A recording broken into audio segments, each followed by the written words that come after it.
Grabe naman yung reaksyon ni Torre. Takot yan nang malamang tatakbong pagkapangulo si VP Sara Duterte sa 2028. Daming nataranta nang nag-declare si VP Sara. At eto pa, DOJ sinusuri na umano ang kasong grave threats at sedition versus VP Sara Duterte at hindi nagpapahuli ang Makabayan Black na kung saan umapilang buhayin muli ang Quadcom versus VP Sara sa lalong madaling panahon.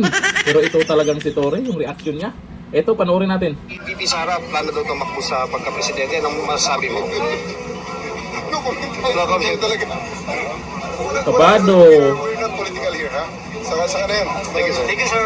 Next question. Takot ka lang. Si VP Sara, plano daw tumakbo sa pagka-presidente. Anong masasabi mo? No comment No comment talaga. Oh. We're not political here, ha? Saka na yan. Thank you, sir. Thank you, sir. Nasaan tapang mo, Torre? Nararamdaman na ba ang bagyo na kakaharapin mo? Kinarma ka na, malamang kakarmahin ka pa. O ayon po dito sa balita ngayon, ito naman Makabayan Black, hindi nagpapahuli Makabayan Black, umapilang buhayin muli ang Quadcom versus VP Sara sa lalong madaling panahon.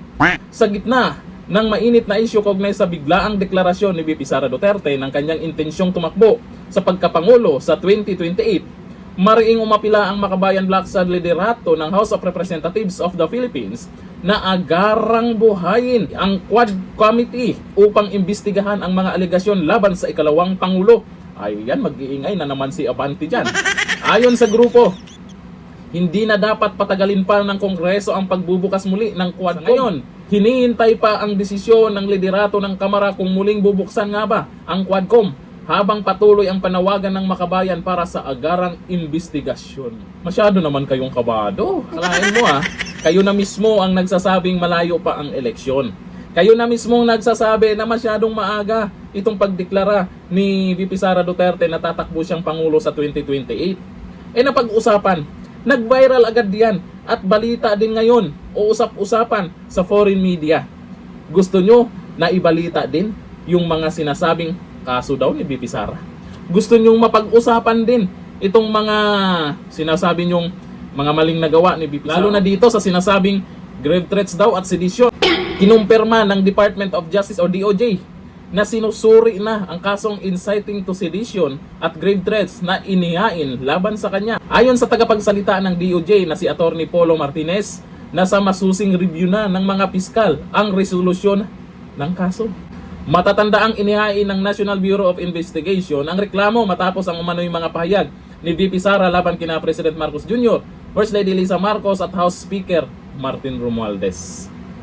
Asahan pa natin yan sa mga susunod na araw. Marami pa silang banat kay VP Sara, sasabayan ng mga trolls dyan na nag-double time na rin na mag-comment sa social media. Pero ang mangyayari niyan, lalo nyo lang pinapasikat si VP Sara, lalo nyo lang pinapaingay yung pangalan niya, tuloy-tuloy hanggang 2028 na yan. Gaya ng sinabi ng isang senator na si Senator Cayetano, talunin nyo na lang si VP Sara sa 2028. Ang tanong, kaya ba nila? Kaya ngayon pa lang, may ibabalik daw ang Quadcom Paano na yan? Si Torre. Kasi ngayon pa lang, mukhang iba na yung galawan niya.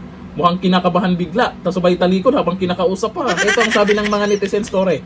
Sabi ni Charlita, si Kuya, humanda ka na talaga, Torre. Nako, lalo yung tinatakot si Torre Sabi Endor Asnap, ayos ka sir, no comment, playing safe Ay sabi po ni Nash Ricomia, parang biglang kinabahan.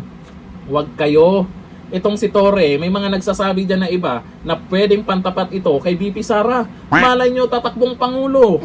Kaya nga ngayon, kahit inilagay na siya dyan, tagalinis, grabe naman yung ibang nagko-comment kasi yung kanil sinasabi, general manager pa rin naman, may general pa rin.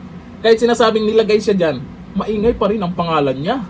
Akalain mo, nagbabike lang siya, dumadaan pa sa hagdanan yung bike niya, at yung nagbablog ba, napanood nyo na basta saan-saan na lang sumising At least, sikat pa rin siya. Pag lumalabas nga siya sa social media, ang daming nagre-react agad.